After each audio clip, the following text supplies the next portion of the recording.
ایک دفعہ کا ذکر ہے کہ ایک سندر سے گاؤں میں ندی کے کنارے ایک جھوپڑی تھی۔ اس جھوپڑی میں ایک مرغی تھی۔ مرغی نے 10 انڈے دیے۔ 8 انڈوں میں سے پیارے چوزے نکلے، مگر 2 انڈے ہی رہ گئے۔ کچھ دنوں بعد مرغی اپنے انڈوں کو جھوپڑی میں چھوڑ کر اپنے چوزوں کے ساتھ کھانا ڈھونڈنے نکلی۔ تب ہی دونوں انڈوں میں سے ایک انڈا ٹوٹا اور ایک انڈے میں سے پیارا چوزا نکلا۔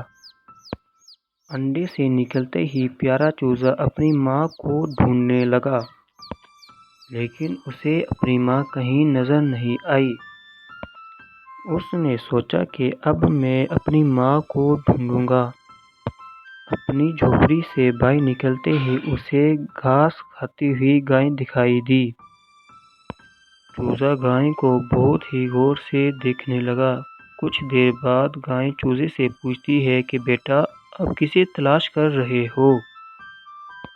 پیارا سا چوزا بولا، کیا تم میری ماں ہو؟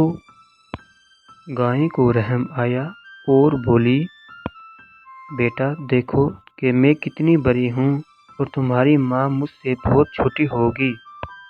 اوہ، تو میری ماں تم سے بہت چھوٹی ہوگی۔ یہ دیکھ کر چوزا اپنی ماں کی کھوج میں نکل پڑا۔ پھر چوزے کو ایک گھاس کھاتی ہوئی بکری دکھائی دی۔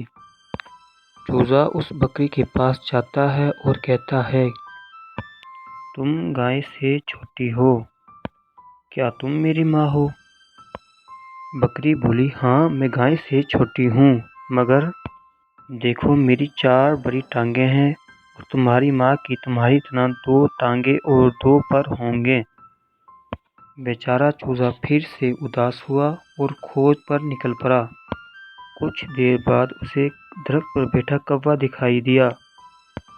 چوزے نے بکری کی بات کو یاد کیا اور کوے سے پوچھا، تمہارے 2 پیر اور 2 پنکھ ہیں، تم میری ماں ہو؟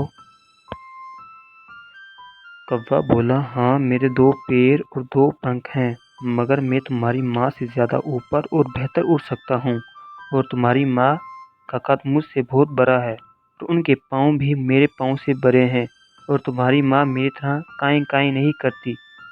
چوزا بہت ہی زیادہ اداس ہو گیا۔ یہ دیکھ کر کوے کو بہت ہی رحم آیا۔ کوا بولا، ناراض مت ہو دوست، تھوڑا آگے جاؤ تمہیں تمہاری ماں مل جائے گی۔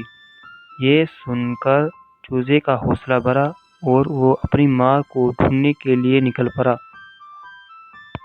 چلتے چلتے اسے بطخ دکھائی دی جو ندی میں تیر رہی تھی۔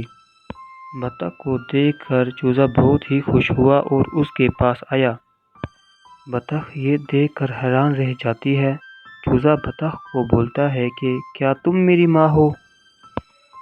ارے نہیں بیٹا، میں تمہاری ماں نہیں ہوں۔ یہ سنتے ہی چوزا رونے لگا اور سوچا کہ اب میں اپنی ماں کو کبھی نہیں ڈھونڈ پاؤں گا۔ بطخ بھی اداس ہو گئی اور بولی، تم کیوں رو رہے ہو؟ چوزا اسے اپنی کہانی سنانے لگ گیا۔ پھر بطخ بولی، بیٹا تمہاری ماں ہماری طرح ندی میں نہیں تیر سکتی۔ اور تب ہی ندی کے ساتھ بیٹھا ایک درخت پر کبوتر یہ باتیں سن رہا تھا۔ کبوتر نے چوزے کی مدد کرنے کا سوچا۔ کبوتر چوزے کے پاس آیا اور کہا کہ تم اس ندی کے کنارے جاؤ، تمہیں تمہاری ماں مل جائے گی۔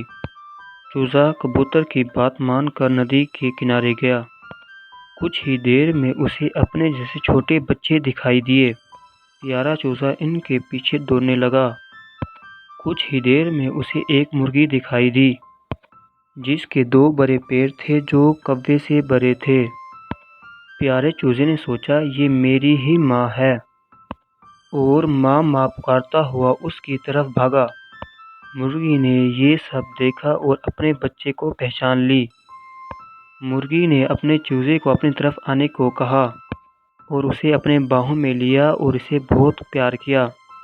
اس کہانی سے ہمیں یہ سبق ملتا ہے کہ جو بھی کام شروع کریں اس میں ہم اپنی پوری محنت لگا دیں۔ اور ہم اپنی منزل کو پا لیں گے۔